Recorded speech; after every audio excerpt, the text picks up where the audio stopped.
حضرت فاطمہ رضی اللہ تعالی عنہا کے متعلق صحیح روایت ہے، ایک مرتبہ 2 رکعت نماز کی نیت باندھی تو صبح کی اذان پر وہ توجہ ہوئی کہ اذان ہو گئی، 2 رکعت مکمل، کیا ان کی نماز ہوگی، کیا ان کا خشوع ہوگا؟ جو اللہ کے رسول کا خون کا حصہ ہے، ان کے اندر اللہ نے کیا کیفیت رکھی ہوگی، اور ان کی عبادت اور ریاضت کا کیا عالم ہوگا، جن کے بارے میں ایک پیارے نبی نے فرمایا کہ اور فرمایا سب سے پہلے حساب نماز کا دینا ہے۔ بس اوقات کہہ رہے ہوتے ہیں فلاں نیکیاں بہت اچھی ہے، فلاں کام بہت اچھے کرتا ہے، رفائی کاموں کے اندر آگے سب اپنی جگہ ہے، لیکن پیارے آقا نے فرمایا پہلے حساب نماز کا دینا ہے۔ نماز کا کیا حال ہے، نماز کے اندر کیا حال ہے؟ اگر اس میں سستی کوتاہی ہے، پہلا حساب نماز کا، اور فرمایا نماز درست، سارے کام درست، سارے اعمال درست۔ اللہ تبارک و تعالیٰ کے احکامات میں پہلا حکم اور بڑا حکم نماز کا ہے۔ نماز فرض ہے، اور اللہ تبارک و تعالیٰ کی طرف سے یہ ایسا فریضہ ہے جس میں کوئی چھٹی نہیں ہے انسان کے لیے، مسلمان کے لیے۔ جب تک سانس چل رہی ہے، ہوش و حواس برقرار ہے، نماز میں کوئی چھٹی نہیں، آسانیاں کر دی گئی ہے۔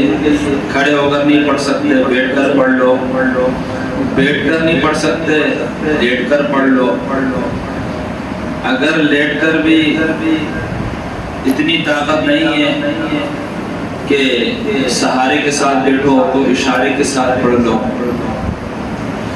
تو اللہ تبارک و تعالیٰ نے جب تک زندگی ہے نماز کے اندر کوئی رعایت نہیں رکھی، آسانیاں کر دی ہے کہ بالکل نماز معاف ہو جائے، ایسا نہیں ہے۔ آپ بے ہوشی آ جائے اور مسلسل کئی دن تک بے ہوش ہے، 5 دن سے زیادہ عرصہ ہو گیا، تو اب نماز معاف ہو جاتی ہے۔ لیکن اگر بے ہوشی کی حالت میں بھی 1-2 دن کی بے ہوشی ہے تو ہوش میں آنے کے بعد ان کی قضا بھی ضروری ہے۔ یہ اللہ تبارک و تعالیٰ کا ایک عجیب حکم ہے، اور اللہ تبارک و تعالیٰ نے اسے اپنے قرب کا بہترین ذریعہ بنایا ہے۔ حدیث کے اندر آتا ہے بندہ اللہ کے قریب سجدے کی حالت میں ہوتا ہے۔ اللہ تبارک و تعالیٰ کے قریب بندہ سجدے کی حالت میں ہوتا ہے۔ سب سے زیادہ قریب فرمایا بندہ سجدے کی حالت میں اللہ کے قریب ہے۔ قرآن کریم میں بھی اللہ تبارک و تعالیٰ اپنے پیارے نبی صلی اللہ تعالیٰ علیہ وسلم سے ارشاد فرماتے ہیں کہ تم سجدہ کرو اور ہمارے قریب آ جاؤ، یعنی اللہ کے قرب کا بہترین ذریعہ۔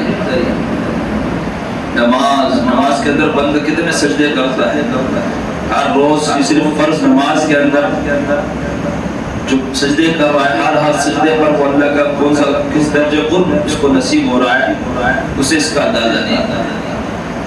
لیکن اکثر یہ سجدے ہمارے بے خیالی میں ہو جاتے ہیں، تو اگر یہ استحضار ہو جائے کہ میں اللہ کے قریب ہو رہا ہوں تو پھر سجدے کی لذت ہی الگ ہے۔ حضرت مولانا فضل الرحمان گنج مراد آباد رحمۃ اللہ علیہ اسی دور کے بزرگ گزرے، ایک مرتبہ مجلس میں بات ہوئی کہ حضرت جنت میں تو کوئی تکلیف ہے ہی نہیں، نہ کوئی احکامات ہے، بس ہمیشہ کی نعمت اور آرام، یہاں تک کہ جو فرض نماز جو اللہ کا حکم ہے سب سے بڑا وہ بھی معاف۔ تو حضرت فرمانے لگے کہ اس جنت میں بھی کیا مزہ آئے جس میں نماز۔ یہ اللہ والے لوگ تھے، ان کا اپنے سوچنے کا معیار۔ اور ایک مرتبہ حضرت خانقاہ رحمۃ اللہ علیہ سے فرمانے لگے کہ مولوی اشرف علی تمہیں کیا بتاؤں کہ سجدے میں سر رکھتا ہوں ایسا لگتا ہے کہ اللہ نے پیار کر لیا۔ اللہ ہمیں اس کیفیت کا 100 حصہ نصیب فرما دے تو ہمیں اس کی لذت محسوس ہو دنیا کے اندر۔ یہ وہ اللہ کے ولی ہوا کرتے تھے جنہیں دنیا کے اندر سجدوں کی لذت اللہ نے نصیب فرما دی تھی، ان کے تقوی کی وجہ سے، ان کے رجوع الی اللہ کی وجہ سے۔ حدیث کے اندر آتا ہے پیارے نبی صلی اللہ تعالی علیہ وسلم کئی رات ایسے گزارتے کہ پوری پوری رات اللہ کے سامنے سجدے میں پڑے رہتے، طویل قیام ہوتا، طویل رکوع ہوتا اور لمبا سجدہ ہوتا، اور اتنا لمبا لمبا قیام فرماتے تھے کہ حتی تورمت قدماہ، کہ آپ کے قدم مبارک سوج جایا کرتے ہیں، ورم آ جایا کرتا ہے۔ صحابہ کرام فرماتے نظر آتے تھے قدم مبارک پر ورم آ گیا۔ آپ ظاہر یہ تو نہیں کہ ان سے بتاتے ہو میرے پاؤں تکلیف کر رہے، لیکن نظر آتے تھے مسلسل آدمی کھڑا رہے اور 2-2 گھنٹے 3-3 گھنٹے کھڑا رہے، تو ظاہر ہے فرق آتا ہے۔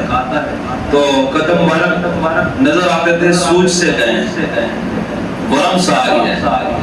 صحابہ کرام نے کئی مرتبہ عرض کیا حضرت بھی تکلیف اٹھاتے ہیں، ایک مرتبہ کہنے لگے ہم نے عرض کیا رسول اللہ آپ کے بارے میں تو اللہ نے وعدہ کر رکھا ہے کہ اگر آپ کی شان کے مطابق آپ سے کوئی گناہ کوئی غلطی ہو بھی گئی، آپ کی شان کے مطابق آپ گناہوں سے معصوم، وہ بھی ہم نے معاف کر دیا، آپ سے کوئی حساب نہیں، تو آپ اتنی تکلیف کیوں اٹھاتے ہیں، اپنے آپ کو اتنی تکلیف کیوں دیتے ہیں؟ فرمایا افلا اکون عبدا شکورا، اللہ نے اتنے احسانات فرمائے اس کا شکر گزار بندہ نہ بنوں، جس نے مجھ پر اتنے آسانیاں فرما دی، جس نے فرما دیا ہم نے آپ کے اگلے پچھلے گناہ معاف کر دیے، اور جس نے میرے لیے فرمایا وَلَسَوْفَ يُعْطِيكَ رَبُّكَ فَتَرْضَىٰ، آپ کو اتنا میں عطا کروں گا کہ آپ خوش ہو جائیں گے مجھ سے، اور جن کے بارے میں فرمایا عَسَىٰ أَن يَبْعَثَكَ رَبُّكَ مَقَامًا مَحْمُودًا، آپ کو میں اس جگہ پر پہنچاؤں گا کہ ساری انسانیت اس مقام کی تعریف کرے گی،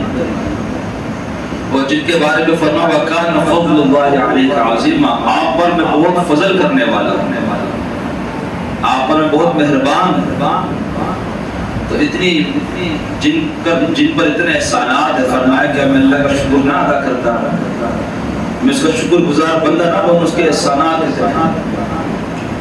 تو نماز کے اندر ایک خاص سکون، ایک لذت ہے جسے اللہ نصیب فرمائے، لیکن لذت کے لیے نماز نہیں پڑھنا، یہ بھی یاد رکھیں، نماز پڑھنے اللہ کے حکم کی وجہ سے۔ اللہ نے اپنے خاص بندوں کو عجیب ہی وجدانی علم عطا فرمایا ہوتا ہے، بعض اوقات بندہ نا امید سے بھی ہو جاتا ہے کہ میں نماز تو پڑھتا ہوں لیکن دل نہیں لگ رہا ہوتا، اللہ کے آنکھا قبول ہو۔ شیطان کے حملوں کے تو عجیب جو ہے وہ طریقے ہوتے ہیں، مختلف طریقوں سے مختلف لوگوں کو شکار کرتا ہے۔ اب دیکھا ایک بندہ مومن نماز نہیں چھوڑ سکتا، اب یہ تھوڑی اس کو کہے گا نماز نہ پڑھ، نماز نہ پڑھی، یہ تھوڑی کہے گا، وہ اس کے اندر دل میں یہ وسوسے پیدا کرے گا کہ تو نماز پڑھ رہا ہے، تیری نماز میں تو دل لگتا ہی نہیں، اب دل میں ناامیدی پیدا کرے گا۔ من شر الوسواس الخناس، وسواس مرادی شیطان خناس، وسوسے پیدا کرنے کے عجیب طریقے ہوتے ہیں، تو یہاں یہ وسوسہ پیدا کرے گا یار 25 سال سے 30 سال سے نماز نہیں چھوڑتا، یہ میں نماز تو نہیں چھوڑے گا، اس کے اوپر دوسرا حملہ، دوسرے طریقے سے حملہ کروں کہ اس کو نماز میں اس کا دل نہ لگنے، دل کچا ہے اس کا۔ تو حضرت تھانوی رحمۃ اللہ کے عجیب بندے، خاص بندے تھے، فرمایا میں تو امید کرتا ہوں اللہ کی رحمت سے کہ ایک بندہ جسے نماز میں لذت مل رہی ہے اور دوسرا بندہ جس سے نماز میں دل نہیں لگ رہا پھر بھی پڑھتا ہے، میں امید کرتا ہوں اللہ دوسرے کو زیادہ ثواب دے۔ تو ہم جیسے کے لیے تسلی کا سامان ہوتا، فرمایا وجہ کیونکہ پہلے بندے کا ہو سکتا ہے اس بات کا امکان ہے کہ چونکہ لذت مل رہی ہے، اس سے تو مزہ آ رہا ہے، تو اس کو نماز میں جب مزہ آ رہا ہے وہ مزے کے لیے کر رہا ہوں، اور دوسرا بندہ دل بھی نہیں لگ رہا پھر بھی کر رہا ہے، تو ایک تو اللہ کے حکم پر عمل کرنا، دوسرا دل نہ لگنے کی وجہ سے جو تکلیف ہو رہی ہے اس تکلیف پر اجر، اس تکلیف پر بھی اس کو اجر دیں گے اللہ، کیونکہ اللہ نے فرمایا ہے جو تکلیف آتی ہے، مصیبت آتی ہے، ضائع نہیں۔ پھر نماز جیسی عظیم عبادت میں جب یہ تکلیف آئے کہ دل نہیں لگ رہا، دل نہ لگنا یہ عیب نہیں ہے، دل نہ لگانا ہے، نماز کے اندر دل نہ لگنا یہ گناہ نہیں ہے، دل نہ لگانا گناہ ہے۔ اپنی طرف سے کوشش کرے کہ میں اللہ کے سامنے کھڑا ہوں، الفاظ پر غور کرتا رہے، اللہ کی تعریف کر رہا ہوں، اللہ سے باتیں کر رہا ہوں۔ حضرت علی رضی اللہ فرمایا کرتے تھے جب میرا دل کرتا ہے کہ میں اللہ سے بات کروں تو میں نماز شروع کر دیتا ہوں۔ اللہ ہمیں بھی ایسی تو نہیں مل سکتی، اس کا کوئی حصہ میں اللہ نصیب فرمائے۔ بڑے لوگ تھے تو فرمایا جب میرا دل کرتا ہے میں اللہ سے بات کروں تو میں نماز شروع کر دیتا ہوں، اور جب میرا یہ دل کرتا ہے کہ اللہ مجھ سے بات کرے تو میں قرآن پڑھنے لگتا ہوں۔ اس لیے قرآن پڑھتے پڑھتے زندگی ختم ہو جاتی ہے، لیکن قرآن پڑھنے کا مزہ ختم نہیں ہوتا۔ قرآن پڑھتے پڑھتے آدمی کی زندگی ختم ہو جائے گی، یہ زندگیاں ختم کتنی لوگوں کی ختم ہو گئی ہے۔ بعض لوگوں نے اپنی زندگیوں میں ہزاروں قرآن کریم مکمل کی، لیکن کبھی بھی کسی عاشق قرآن نے یہ نہیں کہا یار پڑھتے پڑھتے قرآن پڑھتے پڑھتے دل تھک گیا یا بور ہو گیا، وقتی طور پر طبی طور پر بیماری ہو، تکلیف ہو، سر میں درد ہے، دل میں درد ہے، بدن کے کسی حصے میں درد ہے، پھر تلاوت میں وہ مزہ نہیں آ رہا تو وہ ایک الگ چیز ہے، وہ طبی بشری تقاضا ہے۔ ظاہر ہے جب بھوکی کیوں نہ ہو، لیکن اگر جسم کا کوئی حصہ جلا ہوا ہو، کسی جسم کے حصے میں درد ہو تو اچھا کھانا بھی اچھا نہیں لگ رہا ہوتا ہے، تو یہ ایک الگ بات ہے، وہ ایک بشری تقاضا وقتی چیز ہوتی ہے۔ لیکن ایسا کائنات میں دنیا میں ہزاروں لوگ گزرے ہیں جنہوں نے قرآن کریم اپنے سروں میں محفوظ، بلکہ لاکھوں میں، اور جنہوں نے زندگیوں میں ہزاروں بار قرآن کریم مکمل کی۔ ایسے بھی اللہ کے ولی گزرے جنہوں نے پورے ایک دن میں پورا قرآن مکمل کیا۔ ایسے بھی لوگ 30-12 29 دنوں میں پڑھتے ہیں، وہ انہوں نے ایک دن میں پڑھا۔ تو ایسے بھی اللہ کی ولی گزرے ہیں، لیکن کبھی بھی کسی بندے نے یہ نہیں کہا کہ قرآن ایک بار پڑھ لیا دوسری بار پڑھنے کو مزہ نہیں، یا ہزاروں بار پڑھنے کا اب وہ مزہ نہیں آتا، نہیں۔ یہ اللہ کا کلام ہے، ہر بار ایک نئی لذت اس کے اندر، ہر بار ایک نیا مزہ۔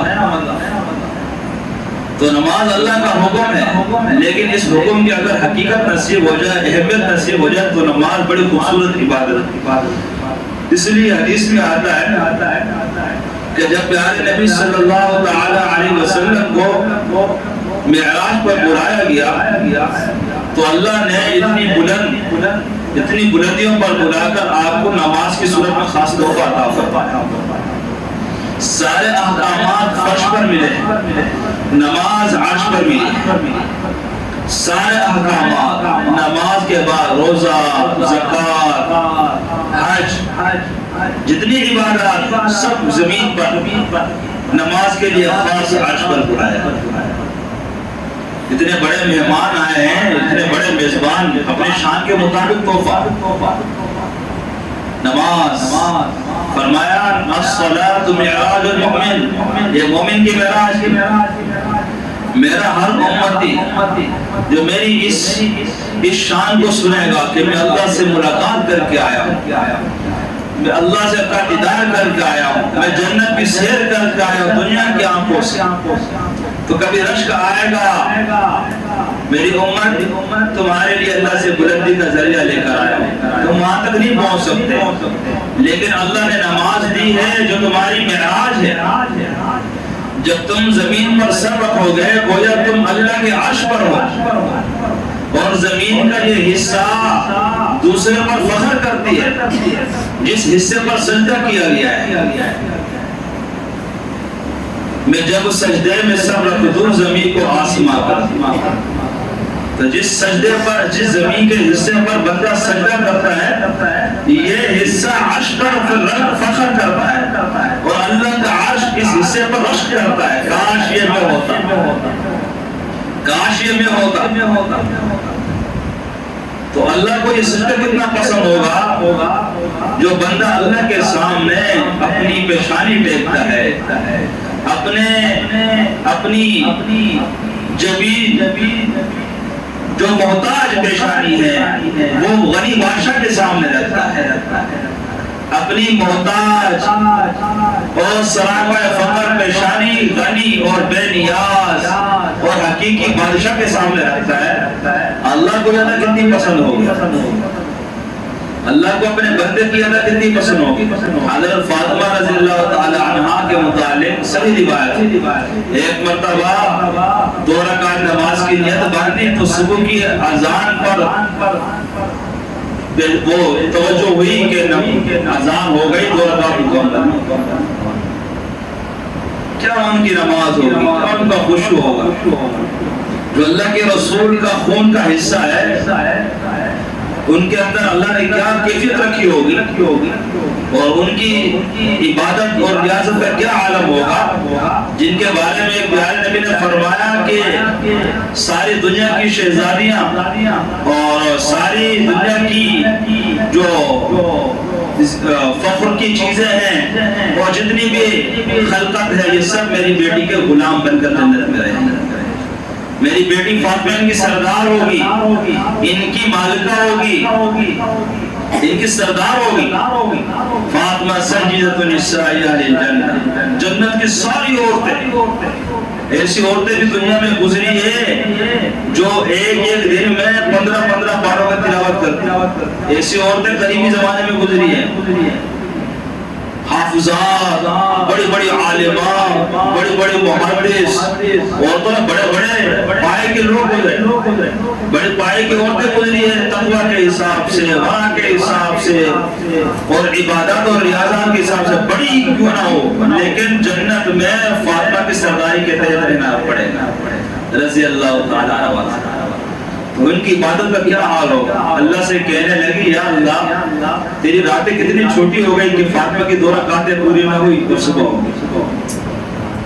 اللہ سے کہنے لگی رات نیاز اور ناز کے انداز کہ اللہ فاطمہ کے لیے تیری راتیں چھوٹی ہو گئی، تو اللہ تعالیٰ ہمیں اس کا کچھ حصہ نصیب فرما دے۔ نماز اللہ کی بہت بڑی عبادت ہے، اس لیے ہم دیکھتے ہیں صحابہ کی زندگی میں خود فرماتے ہیں کوئی منافق ہوتا تھا، منافق وہ جو زبان سے تو کلمہ پڑھنے والا دل میں کفر رکھا ہوا، زبان سے اسلام کا اقرار کرنے والا دل میں انکاری ہے اور دل میں معاذ اللہ کے رسول اس ہستی کے ہوتے ہوئے دل سے نہیں مانتا، زبان سے کلمہ پڑھنے والا، فرمایا انہیں بھی ہمت نہ ہوتی تھی نماز چھوڑنے کی، انہیں بھی، یعنی آپ اندازہ کریں آج کا مسلمان رسول اللہ کے دور کے منافقین سے بھی گیا گزرا ہو گیا۔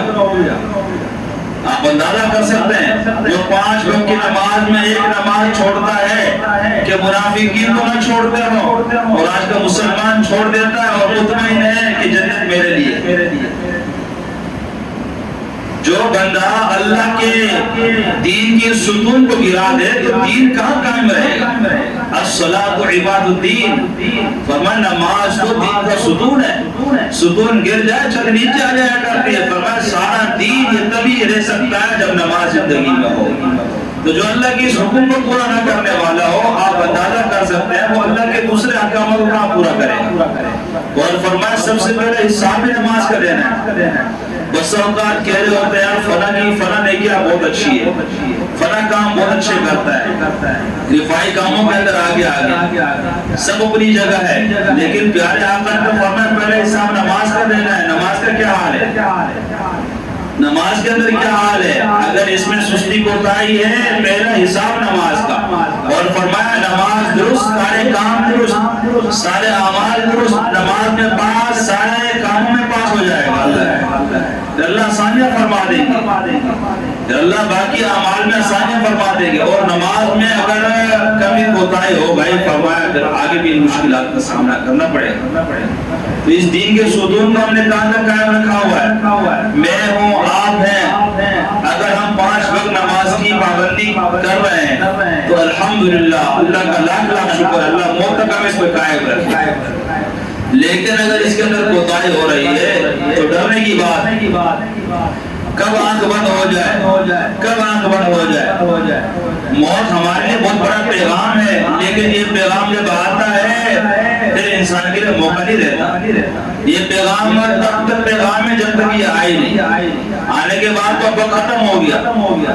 فرمایا پیارے آقا صلی اللہ تعالی علیہ وآلہ وسلم نے کہ انسان کے لیے بہترین باعث اور بہترین ناصح اور بہترین اس کی رہنمائی کرنے والی چیز موت ہے. موت ہے. موت سامنے ہو پھر انسان نہ بنے تو پھر اس کے بارے میں کیا کہا جا سکتا ہے؟ کیا بنے گا اس میں؟ تو نماز کے بارے میں میرے بھائی دوستوں بزرگوں ہم سب کو فکر مند ہونے کی ضرورت ہے کہ زندگی میں بڑے سے بڑا تقاضا ہو نماز ہمارا سب سے بڑا تقاضا ہے. بڑے سے بڑا مسئلہ ہو نماز ہمارے سب سے بڑا مسئلہ ہے. بڑے سے بڑی ضرورت ہو نماز ہماری سب سے بڑی ضرورت ہے. ہر چیز قربان ہو جائے لیکن نماز قربان نہ ہو. اسے ضائع نہ کیا جائے. اللہ کے رسول صلی اللہ تعالی علیہ وسلم فرمایا ایمان اور کفر ایمان اور شرک کے درمیان جو چیز فرق کرتی ہے وہ نماز کا پڑھنا نہ پڑھنا ہے. جو نماز پڑھ رہا ہے یہ ایماندار ہونے کی علامت. جو نہیں پڑھ رہا تو یہ کفر کی سرحد پر پہنچ رہا ہے. اور فرمایا بے نمازی جہنم کے دروازے پر اس کا نام لکھ دیا جاتا ہے. تو آپ اندازہ کریں جب نام جہنم کے دروازے پر لکھا جائے گا تو پھر جنت میں کہاں جائے گا؟ اللہ کی رحمت پر دعویٰ نہیں کرتے. اللہ رحیم کریم اللہ جس کو معاف کرتے. اللہ کے بندے اللہ سب کو معاف فرما دے. لیکن قانون بھی اللہ کے ہاں اصول بھی اللہ کے ہاں. اللہ کے ہاں قانون ہے اور اللہ اپنے قانون میں تبدیلی نہیں کرتے. جب اللہ نے فرما دیا ہے نمازی کامیاب ہے بے نمازی ناکام ہے تو یہ اللہ کی بات ہے. اب اللہ تو اپنے کام میں تبدیلی نہیں کرتے. لا تبدیل لکلمات اللہ. اللہ کی باتوں کو کوئی بدل نہیں سکتا. واللہ یحکم لا معقب لحکمہ. اللہ ہی فیصلہ کرتے ہیں. جو فیصلہ کرتے ہیں پھر اس کے فیصلے کو کوئی تبدیل نہیں کر سکتا. تو اللہ کی بات ہے کہ نمازی کامیاب. قد افلح المؤمنون الذین هم فی صلاتهم خاشعون. فرمایا کامیاب یہ ہے جو نماز خشوع خضوع سے ادا کرنے والے ہیں. تو میرے بھائی دوستو بزرگوں نماز کی اہمیت کو سمجھا جائے. یہ نماز اللہ کا حکم ہے اور اللہ کا سب سے بڑا حکم ہے اور وہ حکم ہے جس کے لیے آقا دو جہاں کو عرش پر بلایا گیا اور وہ حکم ہے جو اللہ نے بطور توفیق دے دیا. وہ حکم ہے اور جس کے بارے میں فرمایا معافی کی کوئی گنجائش نہیں ہے. میدان جنگ کے اندر ہو نماز کا وقت ہو جائے فرمایا اگر کھڑے ہو کر نہیں پڑھ سکتے سواری پر چلتے چلتے اشاروں سے پڑھ لو لیکن نماز پڑھنی ہے. اور آج کا مسلمان صحت مند ہے وقت ہے بیٹھا ہوا ہے اللہ کی ندا سن رہا ہے منادی کو سن رہا ہے لیکن اسے ہوش نہیں آ رہا. یہ مسجد کی طرف نہیں آ رہا. کیوں اتنا مسلمان غفلت میں نماز کی اہمیت سامنے نہیں اور اس کو چھوڑنے کا نقصان سامنے نہیں ہے. دنیا بھی خراب ہوگی یہ نہیں کہ آخرت میں نقصان. دنیا ہی خراب ہوگی جو نماز کا اہتمام نہیں کرے. تو کم سے کم ہم اللہ کے اس حکم کو تو ضائع نہ کریں. باقی تو بہت ساری چیزیں ہماری زندگی کے اندر غلط ہو رہی اللہ صحیح فرما دے لیکن نماز پر اللہ کا یہ وعدہ بھی ہے نماز کی پابندی سے باقی کام بھی صحیح کر دوں. اتل ما اوحی الیک من الکتاب واقم الصلاۃ ان الصلاۃ تنہی عن الفحشاء والمنکر. فرمایا نماز سے اور کام بھی صحیح کر دوں.